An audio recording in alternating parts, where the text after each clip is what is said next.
Many of us believe finding true peace means letting go of everything. We clear out our homes, walk away from relationships, and detach from the physical world. Yet, even after stripping away the clutter, a heavy sense of suffocation often remains. The knot in our chest does not simply disappear. This happens because we misunderstand what attachment truly means. It is not just about the physical items you hold, the person you love, or the balance in your bank account. The most powerful forms of clinging are invisible, hiding in the quietest corners of your mind. Today, we will unpack the 3 hidden layers of attachment controlling your life.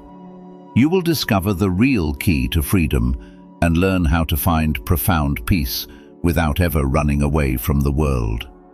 Part 1. The illusion of letting go. When we hear the word attachment, our minds instantly paint a very specific, recognizable picture. We think of the tangible bonds we form with the world around us. We picture a person desperately holding on to a relationship long after the warmth has faded. We imagine the relentless pursuit of a prestigious job title, the obsession with acquiring a dream home, or the heavy anxiety of guarding our wealth. In this conventional view, attachment is simply a bridge connecting us to something out there in the physical world. Because we see the problem as external, we naturally assume the solution must be external too. The logic seems flawless. If the object is causing the pain of attachment, then removing the object should cure the pain. This is the illusion of letting go. We see people trying this method every single day. Perhaps you have even tried it yourself. People will dramatically quit a high-pressure corporate job, pack their bags, and move to a quiet countryside cabin, seeking ultimate peace. They clear out their closets, embrace minimalism, and distance themselves from demanding social circles. They sever the physical ties, believing they are finally severing the roots of their suffering. But let us look closer at what actually happens. Imagine a person who retreated to the countryside. For the first few weeks, the silence feels like a magnificent victory. But slowly, a familiar tension creeps back in. Soon, they are no longer stressed about board meetings and quarterly reports. Instead, they find themselves deeply agitated by the unpredictable weather ruining their garden. They become relentlessly obsessed with the opinions of their new neighbors. They grow incredibly rigid about their new, peaceful daily routine, snapping in anger if someone merely disrupts their morning tea. The objects of their attachment have changed entirely. The corporate ladder was replaced by a vegetable garden. The demanding boss was replaced by the neighbor. Yet the heavy, restrictive knot in their chest remains the same. The internal suffering has not decreased. It merely packed its bags and moved to the countryside with them. This reveals a profound truth about human nature. You can throw away every possession you own. You can retreat to a solitary cave on a remote mountain. But if you have not addressed the internal mechanism of clinging, your mind will simply find new things to grasp. It will attach itself to the silence of the cave, to the strictness of your new lifestyle, or even to the pride of having given up so much. The problem was never the city, the job, or the physical possessions. The problem was the unseen grip. When we try to fix our internal state by rearranging our external reality, we are essentially trying to untie a knot by painting it a different color. It might look different for a while, but the tension remains. To truly break free, we have to look past the objects we are holding and examine the hands that are doing the holding. Part 2, Layer 1. We don't crave things, we crave feelings. Have you ever noticed what happens after you finally get something you have wanted for a long time? Think about a time you chased a specific goal. Maybe it was a brand new car, a promotion at work, or the attention of someone you admired. For months, your mind was entirely consumed by it. You believed with absolute certainty that once you acquired this specific thing, your life would feel complete and the restless energy inside you would finally settle. And then the day arrives. You get the keys, you get the new office, you get the relationship. The initial satisfaction is intoxicating and the relief feels deeply real. But pay close attention to what happens next. Within a few months, sometimes even just a few days, that intense joy begins to thin out. The thrill fades into a mild, ordinary baseline. The object itself has not changed. The car is still sitting in your driveway. The job title is still boldly printed on your resume. You still have the exact thing you sacrificed so much for, yet the vibrant feeling that drove you to chase it is already slipping away like water through your fingers. This simple observation cracks the whole foundation of how we view our desires. If the physical object were the true source of your happiness, the happiness would remain as long as the object remained. The fact that the joy evaporates while the object stays proves something profound.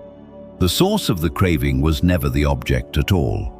This brings us to the first hidden layer of attachment. We do not actually crave things. We crave the feelings those things stir inside of us. In Buddhist philosophy, there is a specific concept for this underlying current, known as Vedana. Vedana points to the raw, immediate sensation that flickers across our awareness the moment we encounter anything in the world. It is the rapid, instinctive signal that labels an experience as pleasant, painful, or neutral. This happens in a fraction of a second, long before our conscious mind even has time to name the emotion or form a thought.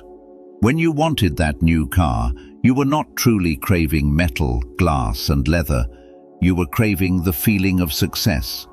You were craving a momentary relief from feeling inadequate compared to your peers. You were hunting for a chemical rush of excitement. The car was simply the doorway. It was the delivery mechanism designed to transport that pleasant sensation into your body.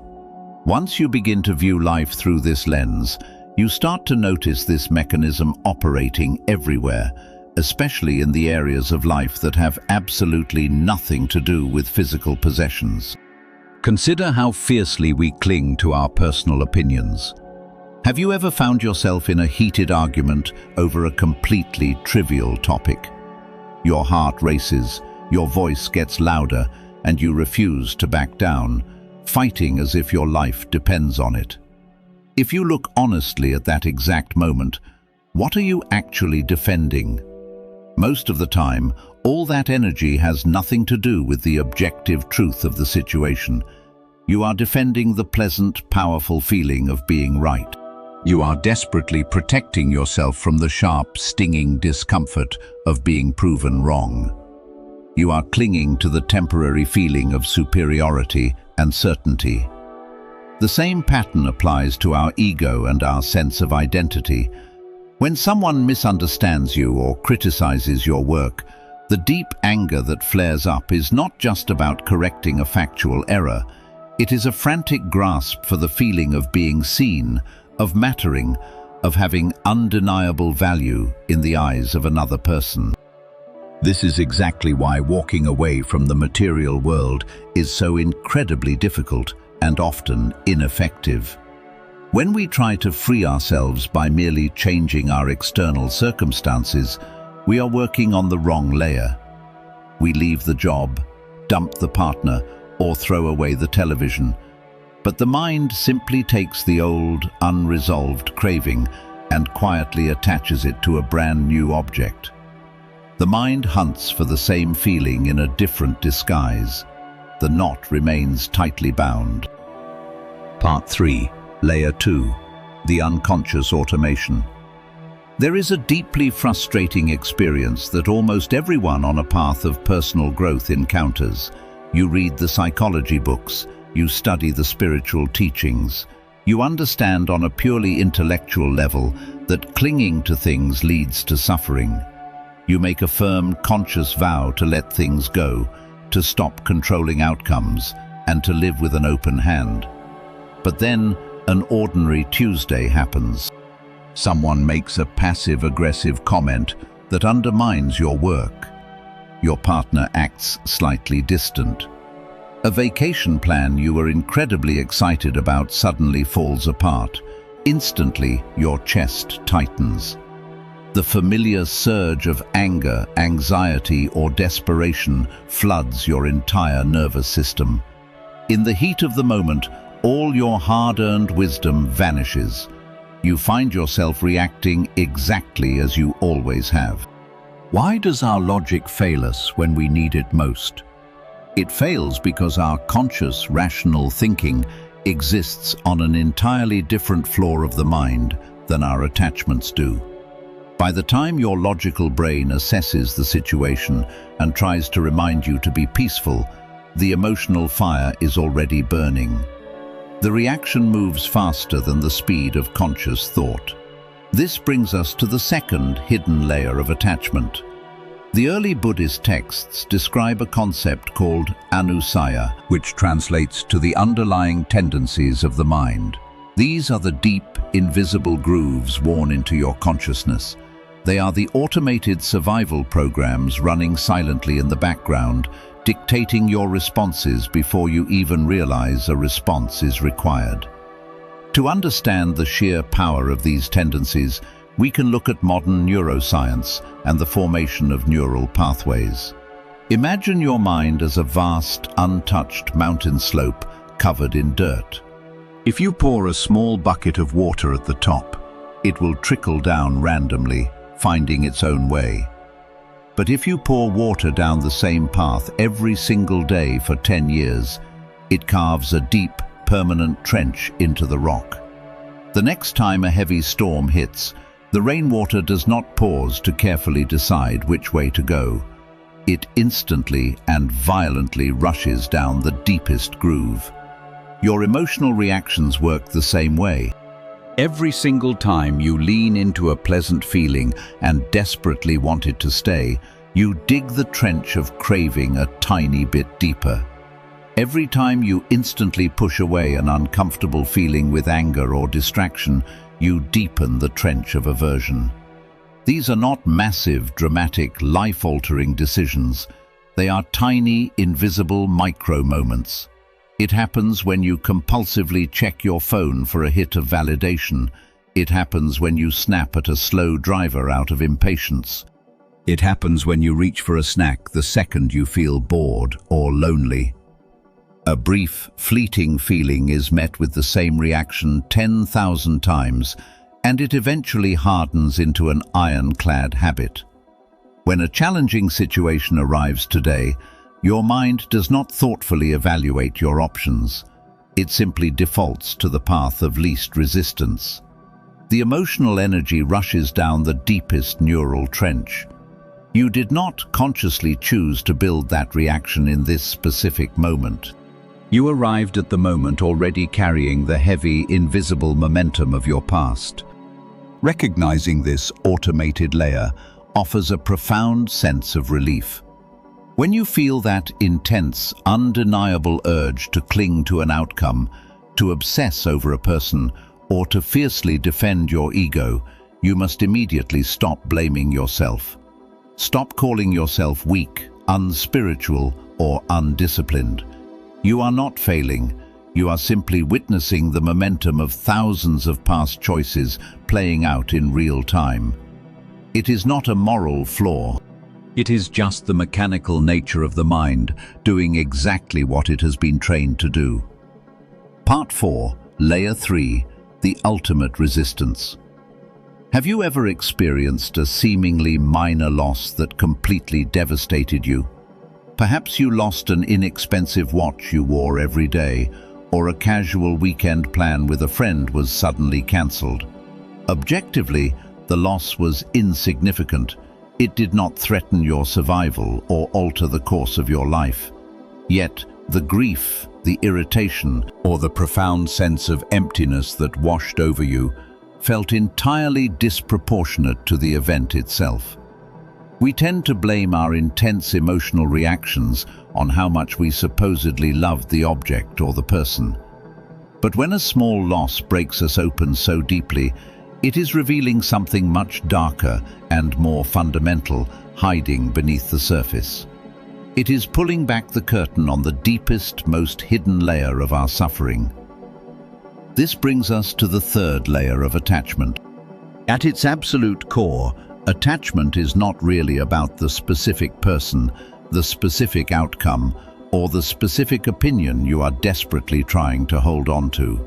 Those are merely the temporary stages where the drama is playing out today. Underneath all of those things, attachment is the mind's ultimate refusal of reality. It is a silent, constant war against the fundamental law of the universe. It is the mind screaming no to the simple fact that everything changes. In Buddhist teaching, craving is not just a desire for more material wealth. It is described as a fundamental bracing against impermanence. We want the pleasant feeling to stay forever. We want our identity to remain solid and unchanging. We want the uncomfortable situations to be permanently erased. What all of these desires share is a profound rejection of the basic truth that all things arise and all things must eventually pass away. We spend the vast majority of our lives meticulously arranging our environments so we do not have to look at this terrifying truth. We build solid houses, sign long-term contracts, capture thousands of photographs, and create rigid daily routines. We try to freeze time. We create a highly convincing illusion of stability and permanence to soothe our underlying anxiety. But the universe is in a constant state of motion. Cells die and regenerate. Seasons shift. People grow older. Relationships evolve. The very nature of existence is flow. When we attach to something, we are essentially trying to nail a flowing river to the ground. We are demanding that a dynamic, breathing world hold perfectly still just so we can feel safe. When that inexpensive watch breaks or that weekend plan falls apart, the exaggerated pain you feel is not actually about the watch or the plan. The small loss has briefly shattered your carefully constructed illusion of stability. For a terrifying fraction of a second, the universe has forced you to look directly at the reality you spend all your energy trying to ignore. It reminds you that nothing stays. It reminds you that the ground beneath your feet is always shifting, and the things you are quietly counting on will eventually disappear. The sheer exhaustion of your daily life does not come from the tasks you perform or the physical objects you manage. The exhaustion comes from this endless, invisible bracing. It comes from the massive amount of energetic tension required to constantly fight against the natural flow of reality. To be deeply attached is to live in a state of permanent, draining resistance against the turning of the earth itself. Part 5. Mindfulness of feeling, the way out. When we finally see the sheer scale of the problem, it can feel overwhelming. If our suffering is driven by automated, invisible habits and a deeply ingrained resistance to the very flow of the universe, how can we possibly break free? The answer is both profoundly simple and incredibly challenging. The key to freedom does not lie in destroying the objects around you. You do not need to quit your job, end your relationships, or rid yourself of all material possessions. Because the knot was never tied in the objects themselves, freedom does not require you to remove them from your life. The real work happens entirely within. We must cut the chain reaction at the exact moment it begins. In Buddhist practice, the antidote to this deep-rooted attachment is found in a specific type of awareness known as mindfulness of feeling. Remember the first layer we discussed. The object is merely the doorway. The feeling is what we are actually reaching for. Craving does not arise straight from the object. It arises directly from the raw, immediate sensation that flickers across our nervous system. That microscopic gap between the initial feeling and the habitual reaction is where your absolute freedom lives. Practicing mindfulness of feeling is about harnessing the immense power of the pause. It is a small, repeated act of simply knowing a feeling exactly as it is, before the mind has the chance to turn it into a massive, complicated project. When a pleasant feeling arises, you simply note that a pleasant feeling is present. When a painful feeling arises, you acknowledge the painful feeling. You do not judge it. You do not push it away. You do not cling to it. You just watch it spark. Let us look at a practical example. Imagine someone harshly criticizes your work, or perhaps someone you care about misunderstands your intentions. Instinctively, your ego feels deeply threatened. The ancient, worn path in your mind prepares to launch a defense. Normally, you would instantly react. You would argue back, or perhaps you would shut down and withdraw in anger. But this time, you apply the pause. Instead of getting tangled in the story of who is right and who is wrong, you pull your attention inward. You take a step back and simply observe the physical sensation happening inside your body. You might notice a sudden burning heat rising in your chest. You might feel a sharp tightness gripping your throat, or a heavy sinking sensation in your stomach. You do not try to stop the burning or the tightness. You watch it with the curious detachment of a scientist observing a chemical reaction. You silently say to yourself, "There is a painful feeling happening right now." That is all. You give the feeling permission to exist, but you refuse to feed it with your reaction. When you do this, something miraculous happens. You intercept the unconscious automation of the second layer. Because a tendency is only kept alive by being constantly repeated, meeting the feeling with pure awareness starves the habit. You break the circuit. By simply observing the heat in your chest without acting on it, you create a tiny space of light in the darkness of your mind. In that quiet space, the feeling will naturally do what all things in the universe must do. It will reach its peak, it will lose its energy, and it will eventually fade away entirely. You have successfully experienced the storm without letting it drag you out to sea. Part 6. The room to breathe. There is a profound misunderstanding about what this path of letting go actually leads to. When people hear words like detachment or non-attachment, a quiet fear often arises. They imagine a life completely drained of all color and passion. They think freedom means becoming cold, distant, and completely indifferent to the world. They assume that to stop suffering, they must stop loving their family, stop caring about their life's work, and stop wanting to do good in the world. But turning yourself into an unfeeling stone is not liberation. A heart that has closed itself off to avoid pain is not free. It is just a numb one. What this insight actually points to is a state of being known as equanimity. People often mistake equanimity for apathy, but in practice it is the exact opposite. Equanimity is not about feeling less. It is about an unshakable inner steadiness.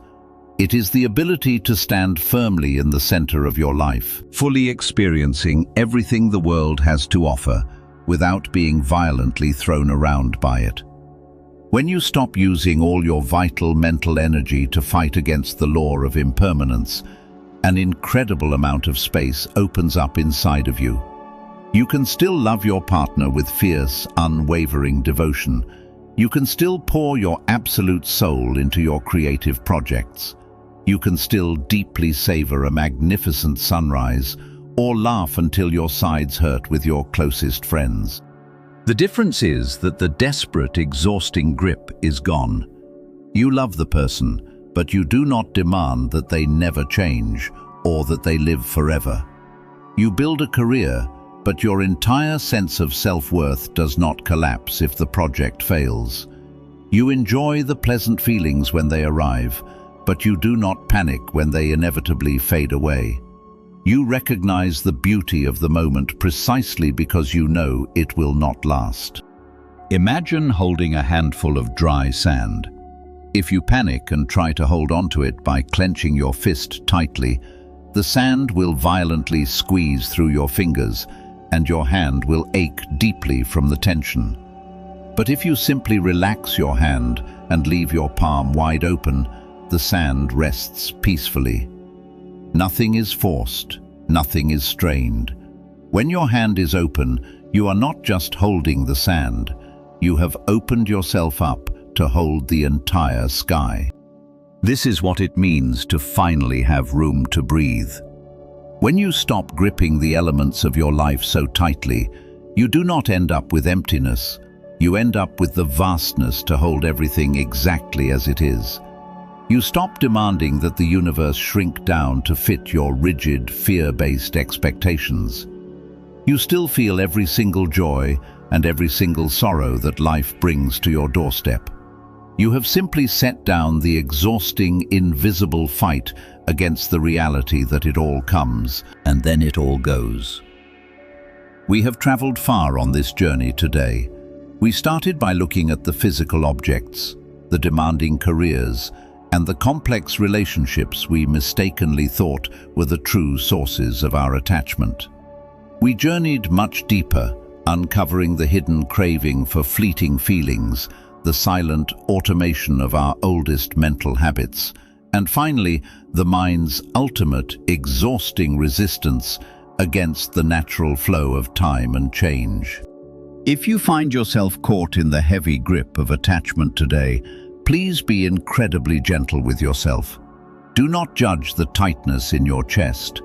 You are not broken, and you are certainly not failing at your spiritual journey. You are simply a human being with a mind that was perfectly designed to hold on tightly in order to survive. But you no longer have to live in pure survival mode. You have the profound power of the pause. You can observe the feeling as it rises, acknowledge its presence with kindness, and simply let it pass like a dark cloud drifting across a vast, open sky. True freedom is not about emptying your life of everything you love. It is about learning to live beautifully amidst the turning seasons of life, fully engaged, deeply connected, yet entirely free.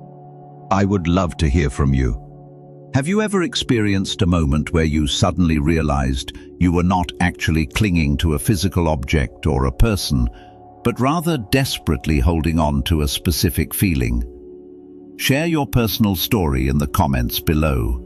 Your insight and your vulnerability might be the exact light someone else needs to find their way out of the dark today.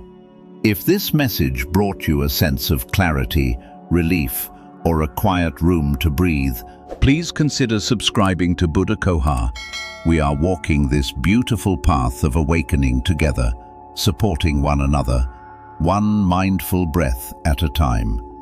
Until we meet again, may you find the courage to live your life with an open hand, and may your heart remain peaceful in the face of all things.